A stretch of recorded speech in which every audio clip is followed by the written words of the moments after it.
तो दोस्तों आज जिस मूवी को मैं एक्सप्लेन करने जा रहा हूँ उस मूवी के लिए मैं इतना ज़्यादा एक्साइटेड था कि मैंने खुद इसे जाकर के थिएटर में देखा है। और इसे देखने के बाद मैं बस आपसे इतना ही कहूँगा कि अगर आपने इसे नहीं देखा तो लाइफ में आप एक बार जरूर रिग्रेट करोगे, क्योंकि इस लेवल की मूवी भाई साहब हॉलीवुड में भी ढूंढ पाना मुश्किल है। और बॉलीवुड उसकी तो बात ही ना करो, बच्चा है इसके आगे। और एक्टर्स की परफॉर्मेंस के बारे में तो भाई क्या ही कहना, कसम से मॉन्स्टर। तो चलिए ज्यादा देर ना करते हुए हम मूवी को स्टार्ट करते हैं। पर मैं आपसे रेकमेंड करूंगा इस वीडियो को देखकर जरूर थिएटर में देखिएगा, ताकि आप मूवी को और अच्छे से समझ पाओ और जो मेहनत लोगों ने की है वो कसम से आप एक्सपीरियंस कर पाओ, मजा आ जाएगा। तो मूवी स्टार्ट होती है और हमें अर्ली 80s का टाइम दिखाया जाता है, जहाँ पर हम एक राजा को देख पा रहे हैं जिनके पास सब कुछ है, पर वो अपने अंदर शांति का अनुभव नहीं करते हैं। अपने जीवन में शांति प्राप्त करने के लिए वो जगह जगह के तीर्थ स्थानों को विजिट भी करते हैं, पर फिर भी उन्हें वो शांति या वो चीज जो पाना चाहते थे नहीं मिल रही थी। और आखिरकार जब वो थक हार करके अपने राज्य में वापस आ रहे थे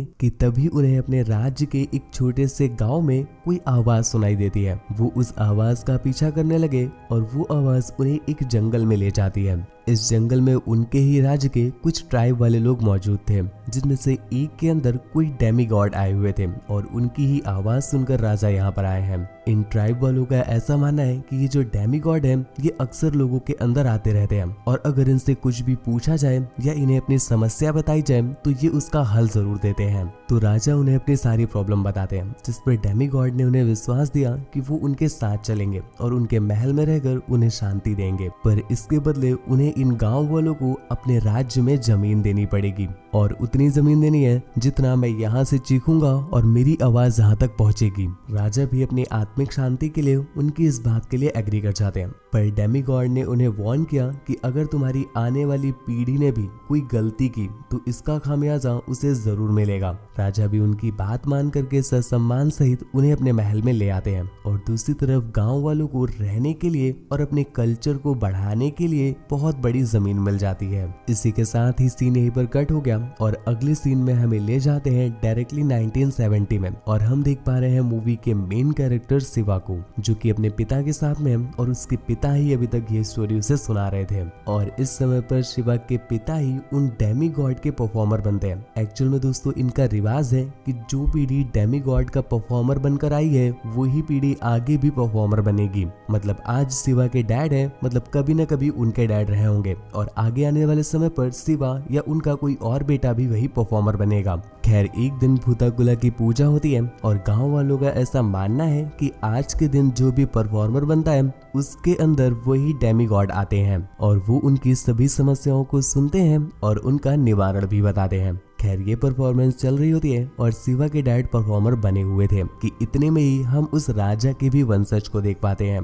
जो उनके पास आकर के उनसे कहता है कि ये जमीन उनकी नहीं है, ना ही उनके पास इस जमीन के लीगल कागज हैं, तो उन्हें ये जमीन वापस देनी पड़ेगी क्योंकि मैं इस जमीन को बेचना चाहता हूँ। इतने में ही शिवा के डैड के अंदर वो डेमी गॉड आ जाते हैं, जो कि उसे वार्न करते हुए बताते हैं कि तुम्हारे पिता ने ही ये जमीन हमें दी थी और हमारे बीच वादा हुआ है, वादे को तोड़ने का अर्थ तुम जानते हो, सर्वनाश। पर वो तो इन सब चीजों में मानता ही नहीं था। वो तो उन्हें काउंटर करते हुए कहता है कि मुझे तो ऐसा लग रहा है कि तुम शिवा के पिता ही हो, बस इस तरह से एक्टिंग कर रहे हो। जिस पर डेमी गॉड को क्रोध आ जाता है और वो उससे कहते हैं कि अगर तुझे ये लगता है कि मैं एक्टिंग कर रहा हूँ तो एक काम कर, आज के बाद तू मुझे ढूंढ कर दिखा देना।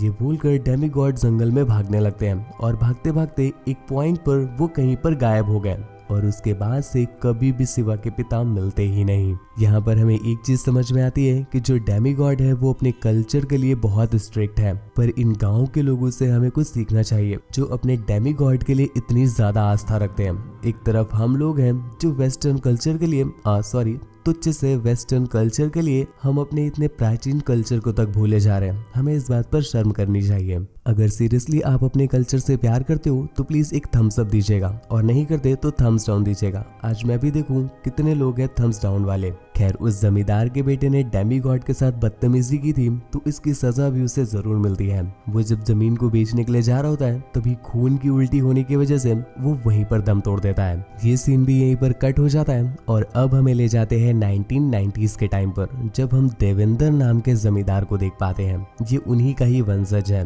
अब तक शिवा भी बड़ा हो चुका है और वो अभी बफेलो रेसिंग कर रहा है जिसे देवेंद्र ने ही ऑर्गेनाइज करवाया है। ये भी इनके कल्चर का एक हिस्सा है जिसमें हर साल एक बफेलो रेस कराई जाती है जो कि वहीं के जमींदार करवाते हैं और गांव के साधारण लोग इसमें पार्ट लेते हैं। हालांकि शिवा इस रेस को बहुत ही आसानी से जीतने वाला था पर उनमें से एक बंदा चीटिंग करने लगता है। इसका नाम धर्मा है और ये जमींदार का खास आदमी होने का वायदा उठा रहा है, पर शिवा को ये बात पचती नहीं, जिस पर उन दोनों के बीच फाइट होने लगी और जमींदार को भी ये बात पता चल जाती है। शिवा भी जमींदार के लिए ही काम करता है और वो उनके लिए काफी जरूरी है, तो वो अपने खास आदमी धर्मा से वो पुरस्कार छीन करके शिवा को दे देते हैं। शिवा इससे बहुत खुश हुआ और यहाँ पर हम शिवा का नेचर जान पाते हैं। वो है तो काफी स्वाभिमानी, डेयरिंग और ताकतवर, बिल्कुल पुष्पा टाइप, लेकिन अपने ओहदे को ऊंचा करने के लिए और लोगों में एक अलग ही हाइप बनाने के लिए वो जमींदार के तलवे चाटता है और जमींदार भी उसे बस थोड़ा बहुत खिला पिला करके खुश रखता है। शिवा ना ही कोई काम करता है और ना ही अपनी फैमिली को सपोर्ट करता है,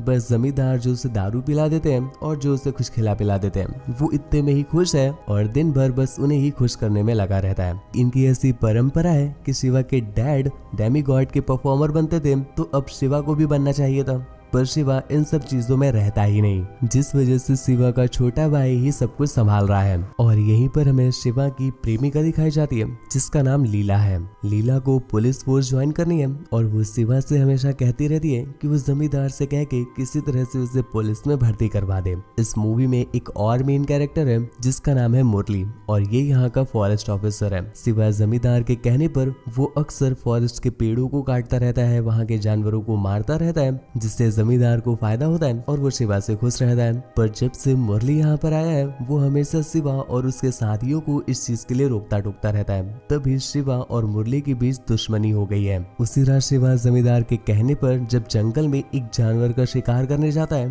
तभी उसे अपने सामने कोई अजीब सा जानवर दिखाई दिया जो कि देखने में बिल्कुल सुअर जैसा दिख रहा था, लेकिन फिर भी वो उसे इग्नोर करके अपने उसी जानवर पर फोकस करता है। और उसी रात शिवा जब अपने घर पर था तो उसे हर बार की तरह कुछ विजन्स आते हैं जो कि वो सपने में देखता है। इस बीच उसे वो डेमीगॉड भी दिखाई देते हैं और वैसा ही जानवर भी दिखाई देता है। शिवा इन सब चीजों से अक्सर परेशान रहता है कि उसे ऐसे सपने क्यों आते हैं, पर फिर भी वो इन सब चीजों के बारे में जानना नहीं चाहता। उसकी लाइफ जैसी चल रही है वो उसमें ही खुश है। दूसरी तरफ मुरली अपने ऑफिसर्स के साथ उस जंगल को रिजर्व करने की प्लानिंग कर रहा है। यहाँ पर लीला के जो फादर होते हैं वो शिवा के पास जा करके उससे कहते हैं कि वो लीला की जॉब के लिए आखिरकार जमींदार से बात क्यों नहीं कर रहा। तो उनके इतने कहने की वजह से शिवा उसी दिन जमींदार के पास जाकर के लीला की जॉब की सिफारिश लगा देता है और जमींदार भी शिवा की खुशी का ध्यान रखता है, इसीलिए वो बस कुछ ही दिनों में लीला को as a forest guard appoint करवा देता है। लीला इससे बहुत खुश थी और शिवा उससे ज्यादा खुश था।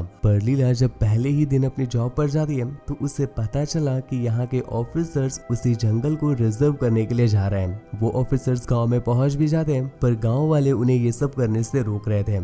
हालांकि पहले पुलिस उन्हें समझाने की कोशिश करती है पर बाद में उन्हें बल का यूज करना पड़ा, जिस वजह से काफी सारे गांव वाले पीटे भी जाते हैं। और शिवा को जब ये बात पता चली तो वो पुलिस वालों से भिड़ने के लिए उनके बीच आ गया, पर वो लोग शिवा पर किसी तरह से कंट्रोल पाते हैं, उसे हथकड़ी लगाकर अरेस्ट करने भेज देते हैं। जिसके बाद वो पुलिस ऑफिसर उस जंगल के चारों तरफ बड़ी बड़ी सी बाउंड्री बनाने के लिए जमीन को खोद कर वहाँ से चले जाते हैं। उस जमींदार से भी रहा नहीं जा रहा है तो वो अगले ही दिन गाँव वालों के साथ बड़ी ही चालाकी से उनकी सारी जमीन को हथिया लेता है और गांव वालों को इस बारे में पता ही नहीं चला क्योंकि वो तो उसे अपना भगवान मानते थे। उसी रात जमींदार अपने कुछ ऊपरी शौक को पूरा करने के लिए जंगल में एक लड़की से मिलने जा रहा था और वो जब भी इन कामों को अंजाम देता था अपने साथ शिवा को जरूर रखता था ताकि अगर कोई दिक्कत आए तो शिवा उसे संभाल सके। पर आज जब वो लोग जंगल में जा रहे हैं कि तभी अचानक से शिवा का सामना हो जाता है डेमीगॉड से। शिवा उन्हें पहले भी सपनों में देखता रहता था पर जब वो सामने से उन्हें देखता है तो वो काफी डर जाता है और डर की वजह से वो वहाँ से भाग गया। जमींदार अकेले पड़ गया था तो वो तो शिवा से भी तेज भागता है, क्योंकि इतनी रात में अगर जंगल में किसी ने जमींदार को देख लिया तो वो समझ जाएंगे कि जमींदार किस टाइप का इंसान है। अगले सीन में हम धर्मा को देख पाते हैं। दोस्तों धर्मा आपको याद होगा जब बफेलो रेस हो रही थी तो ये चीटिंग करके जीत रहा था और शिवा ने इसे अच्छा सबक सिखाया था, जिस वजह से वो तब से लेके अब तक शिवा को अपना दुश्मन मानता है और आज उसे बदला लेने का अच्छा मौका मिल गया, क्योंकि दूसरी तरफ शिवा जंगल में पेड़ों को काट रहा है और ये बात आकर के वो फॉरेस्ट ऑफिसर मुरली को बता देता है। इन्फॉर्मेशन करेक्ट थी तो मुरली भी तुरंत अपने सैनिकों के साथ वहां पर पहुंच गया, पर शिवा के आदमियों ने दूर से ही मुरली को देख लिया था तो वो शिवा को वार्न कर देते हैं और शिवा भी मुरली के वहां पर पहुंचने से पहले ही अपना काम धाम वैसा ही छोड़कर कोने में छिप जाता है। अब जैसे ही मुरली वहां पर पहुंचा तो वो जो आधा कटा हुआ पेड़ था वो पूरा टूट जाता है और सीधा मुरली की गाड़ी पर गिरता है, जिस वजह से कई सारे पुलिस ऑफिसर्स घायल भी हो गए और अब शिवा पर काफी चार्जेस भी लग जाते हैं। पहले तो पुलिस को उनके काम पे डिस्टर्ब करने का, जो उसने बहुत पहले ही किया था, और अब अटेम्प्ट टू मर्डर, इसके साथ साथ शांतिपूर्ण वातावरण को भंग करने का भी, और न जाने क्या क्या चार्जेस, जिस वजह से शिवा उनकी ब्लैक लिस्ट में आ गया है और चारों तरफ शिवा को ढूंढा जा रहा है। शिवा इतना बुरा फंसा है कि वो बेचारा अपने घर भी नहीं जा सकता और उसे जंगल में ही समय समय पर अपना आशियाना बदलना पड़ता है। पर इस बीच शिवा के शौक कम नहीं हो रहे हैं, वो अभी भी लीला से मिलता रहता है, पर एक रात वो बच नहीं पाता और पुलिस ऑफिसर उसे पकड़ ही लेता है। हालांकि इस बीच शिवा भागने की कोशिश भी करता है, पर यही उसकी सबसे बड़ी गलती थी, क्योंकि जब वो उन्हें डराने के लिए हवा में शूट करता है तो गलती से वो बुलेट रिफ्लेक्ट होकर के उसी पुलिस ऑफिसर की आंख में लग जाती है और अब शिवा के चार्जेस और भी बढ़ गए और इसी वजह से शिवा काफी समय के लिए अंदर जाने वाला है। दूसरी तरफ गुरुआ के सपने में एक डेमीगॉड आते हैं। दोस्तों गुरुआ आपको याद होगा ये शिवा का भाई है जो कि डेमीगॉड के लिए परफॉर्म करता है, तो उसके सपने में डेमीगॉड आते हैं जो कि उसे ऑर्डर देते हैं कि किसी तरह से उन्हें शिवा को बाहर निकालना है, क्योंकि डेमीगॉड ने उसके लिए कुछ काम सोच कर रखा है। गुरुआ जब सपने से जागा तो वो तुरंत ही जमींदार के पास जाता है, क्योंकि जमींदार ने पहले भी शिवा को बाहर निकाला है, पर इस बार जमींदार उसे बाहर निकालने से मना कर देता है, क्योंकि अब उसे ऐसा लग रहा है कि शिवा उनके लिए और भी प्रॉब्लम क्रिएट कर रहा है। गाँव वालों की भी सारी जमीन जमींदार ने पहले से ही हथियार रखी है, तो अब शिवा उनके लिए कुछ काम का नहीं रहा। शिवा और उसके साथी जेल में अपनी सजा काट रहे हैं और उन्हें सजा काटते काटते काफी दिन बीतते जा रहे हैं,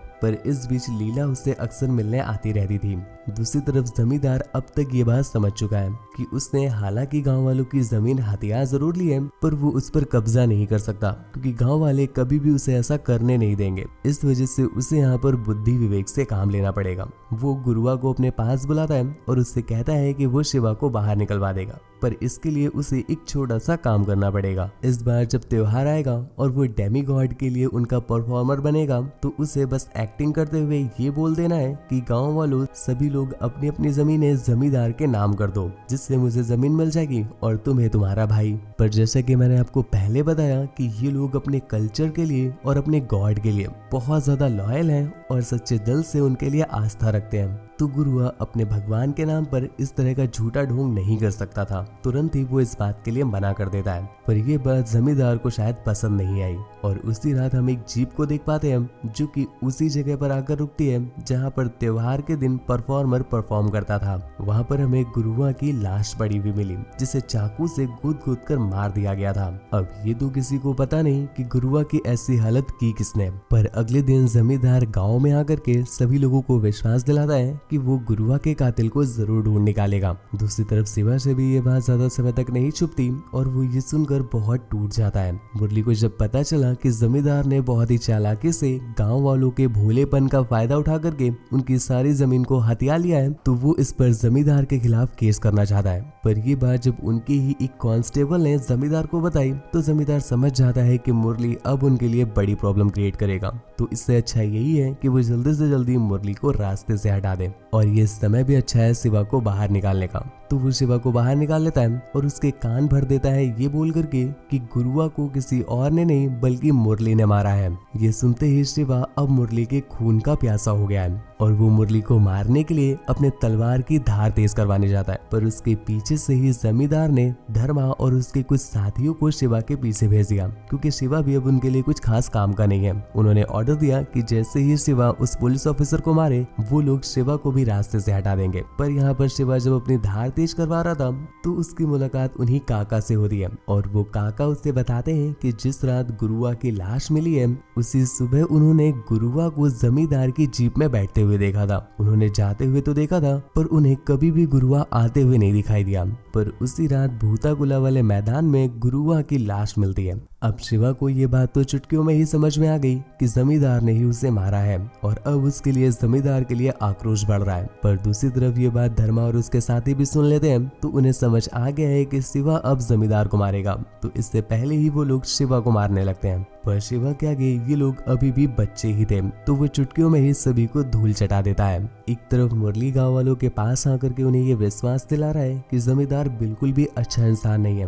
बल्कि उसने ही गांव वालों के भोलेपन का फायदा उठा करके उनकी पूरी जमीन को अपने नाम कर लिया है। इतने में ही शिवा वहां पर पहुंच गया और इस बात को वो पुष्ट कर देता है, जिसके बाद उसने उन्हें ये भी बताया कि गुरुआ को किसी और ने नहीं बल्कि जमींदार ने ही मारा है। अब तक जमींदार भी अपने बहुत सारे आदमियों को लेकर वहां पर पहुंच गया और अब गांव वालों के बीच उनकी लड़ाई होने लगती है, जिसमें काफी घर जलाए गए। इवन शिवा के काफी सारे फ्रेंड्स भी मारे जाते हैं। हालांकि यहाँ पर मुरली भी शिवा और गांव वालों के साथ में हो गया है, पर वो लोग इतने ज्यादा नहीं थे कि वो जमींदार के आदमियों का सामना कर सके।